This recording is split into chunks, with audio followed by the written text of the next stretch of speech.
भावलपुर के अंदर मौलाना मसूद अजहर की फैमिली के लोग रेजा रेजा हो गए, टुकड़ों में तकसीम हो गए। इनको बता बता के चंडे मारी है, थप्पड़ बता बता के मारा है। क्या अब फलानी जगह अभी दोबारा किया तो फलानी जगह मारेंगे, दोबारा किया तो फलानी जगह मारेंगे। जैश के कमांडर मसूद इलियास का बड़ा कबूलनामा। ऑपरेशन सिंदूर में मारा गया मसूद अजहर का परिवार। बहावलपुर में मारा गया मसूद अजहर का परिवार। 7 मई को ऑपरेशन सिंदूर के समय भारतीय सेना ने पाकिस्तान में आतंकी ठिकानों को तबाह किया था। तो इंडिया आर्मी में जोश है, उनका जो एक अपना तिरंगा है, वो अपनी भारत माँ कहते हैं, इंडिया जिंदाबाद, मतलब वो इस तरह के वर्ड, वो एक उनका अपना जोश आता है। भारतीय वजीर आजम नरेंद्र मोदी ने गुज़िश्ता हफ्ते पॉडकास्ट इंटरव्यू में पाकिस्तान को दहशतगर्दी का जिम्मेदार करार दिया। और इंडिया एक का एक बंदा भी लगा दे, उनके 30 बंदों से भी ज्यादा आवाज होगी। ये बड़ी चीजें मैटर करती हैं।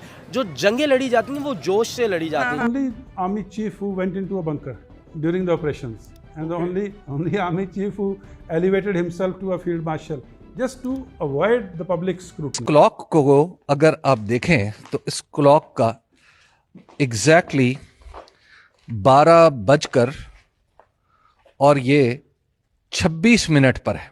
जो शहीद हो रहे हैं उनसे अल्लाह की मुलाकात होगी, दुनिया में उन पर क्या बीती इस पर भी बात होगी। कि वो कहीं भावलपुर में किसी जगह पर जो है उसने स्पीच की है। 4 घंटे की जंग में दुनिया में कोई 4 घंटे की जंग हुई है और उस पर कोई फील्ड मार्शल बनता है, ये पूरी दुनिया के लिए हंसने का मकाम है और पूरी दुनिया पर हंस रही है।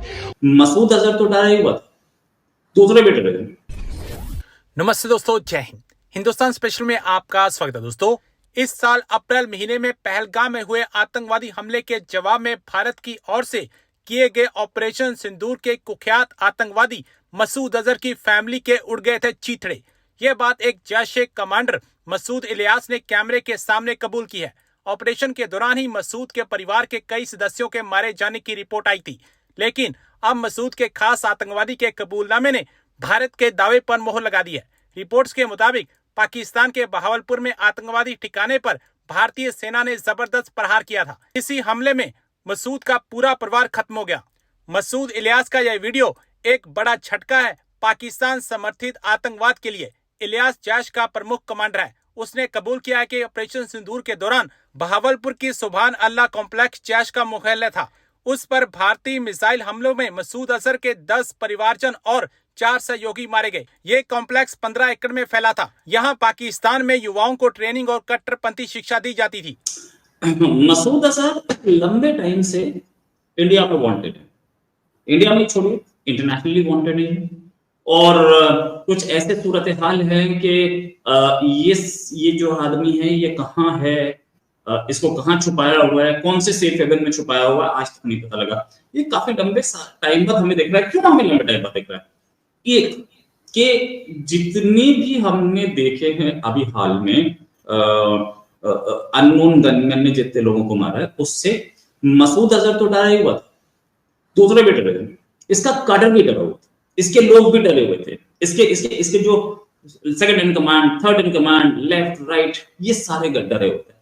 कहीं ना कहीं इसका बहाना ये बताता है कि ये उनको हौसला दिलाना चाहता है कि मैं हूं और मैं कुछ नहीं होने दूंगा, तुम्हें बचा। पहली चीज। दूसरी चीज, जो आपने फोटो दिखाई, ये 20 साल, तकरीबन 20 साल पुरानी फोटोग्राफ। ये बहावलपुर में स्पीच दे रहा है और वहां कोई कैमरा नहीं था, मोबाइल तो है ना सबके सामने। ये फोटो कितने साल पुरानी है, इसकी लेटेस्ट फोटोग्राफ अभी हमें नहीं दिख रही। दाऊद की भी कोई लेटेस्ट फोटोग्राफ नहीं है। विवेक अग्रवाल ने अपनी किताब में छापी है और वही सब यूज कर रहे हैं, वो लेटेस्ट फोटोग्राफ वही है। इसकी भी ऐसी कहानी। ये जो गेम चल रहा है, ये गेम बहुत ही सीरियस है।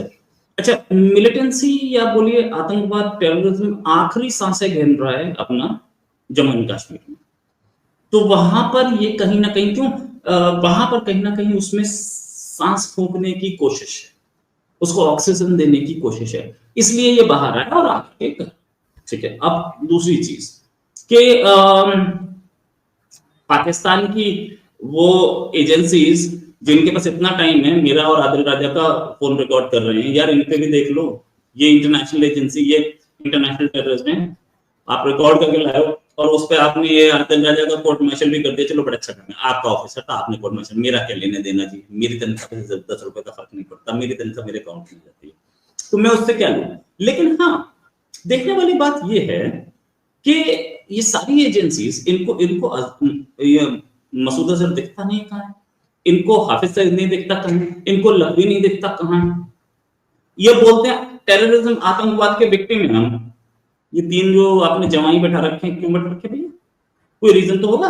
इनको दामादों की तरह क्यों पाला जा रहा है? अच्छा चलो मैंने मान लिया तुम जो कर रहे हो ठीक है फाइन। अच्छा एक चीज कि ये सामने आया, इंडिया का बहुत स्ट्रॉन्ग रिएक्शन है इस पे। इंडिया के एक्सटर्नल अफेयर्स मिनिस्ट्री के स्पोक्स पर्सन जो हैं रणवीर जायसवाल साहब, उन्होंने सीधे बोला कि भाई ये आदमी जो है ये वांटेड है, इसे अरेस्ट करना चाहिए, इस पे एक्शन होना चाहिए। एक्शन क्यों नहीं लिया जा रहा? पाकिस्तान की तरफ से कोई रिएक्शन कभी तक आया नहीं और मुझे लगता नहीं कि वो आएगा। बहावलपुर हमेशा से इनका हब रहा है। बहावलपुर, ओकाड़ा, ये रीजन जो है ना, यहाँ पर ये या तो इनके हेडक्वार्टर रहे हैं या इनके एफिलिएट्स रहे हैं और ये आराम से जाके छुप जाते हैं। इनिशियली जब बालाकोट स्ट्राइक हुई थी उस समय एक इंडियन एयरफोर्स की एक कुछ प्लेन मूव किए थे पंजाब की ओर और बहावलपुर की ओर, तो सब देख करके उसी साइड कन्वर्ज हुए थे। पाकिस्तानी एयरफोर्स के जितने प्लेन थे वो सारे बहावलपुर की ओर कन्वर्ज हुए थे और इसलिए कन्वर्ज हुए थे कि उन्हें लग रहा था कि बहावलपुर पे अटैक। लेकिन जब उस साइड से कश्मीर के ऊपर उड़ते हुए प्लेन बहावलपुर की ओर पहुंच गए तो तब इधर से कश्मीर की ओर से प्लेन निकले और उन्होंने जाके अटैक किया और वापस आ गए। इंडिया कैमोफ्लेज कर रहा था कि हम बहावलपुर पे हमला करने जा रहे हैं। बहावलपुर एक टारगेट है, ये पाकिस्तान को भी पता था, इसलिए बहावलपुर एक प्रॉब्लम है, नो डाउट अबाउट इट। अब दूसरी बात, ये पूरा रीजन जो है बहावलपुर और ये उसका आसपास का रीजन है, ये यहाँ आज से नहीं, वो जमाने गए जब पेशावर की गलियों में आतंकवाद पनपता था। अब इन रीजन में इनके हेडक्वार्टर्स हैं, सेफ हेवन्स हैं और कहने के लिए ये सब अपनी एम्बुलेंस चलाते हैं, सब अपनी टैक्सी चलाते हैं, सब अपनी कुछ चला रहे हैं। अब तीसरी इंपॉर्टेंट चीज कि ये सारे के सारे हैं, आज क्या जरूरत पड़ी इसको आने की बाहर? इतने दिन से ये बाहर नहीं था क्योंकि पाकिस्तान में पाकिस्तान की जो सिक्योरिटी एजेंसीज हैं, मैं उसमें सारी शामिल कर रहा हूं, मैं किसी एक एजेंसी का नाम ही नहीं ले रहा, उसमें सारी शामिल है। उसमें एंटी टेरर डिपार्टमेंट भी बोल रहा हूँ, उसमें मैं पुलिस भी बोल रहा हूँ, उसमें मैं फ्रंटियर भी बोल रहा हूँ, सारे बोल। ये सब के सब क्या फेल नहीं हो गए टेरर को टैकल करने में? हर जगह हम देख रहे हैं कि अटैक पे अटैक हो रहे हैं और ये सब हाथ पे हाथ धरे बैठे हैं, कोई ये दिखा नहीं पा रहे, तो कहीं तो अचीवमेंट दिखे। और एक जनाब जो कि पाकिस्तान में सर्वे सर्वा हैं, तो वो उनके लिए एक प्रॉब्लम आ जाती है सामने कि आपके होते हुए हम महफूज कैसे नहीं।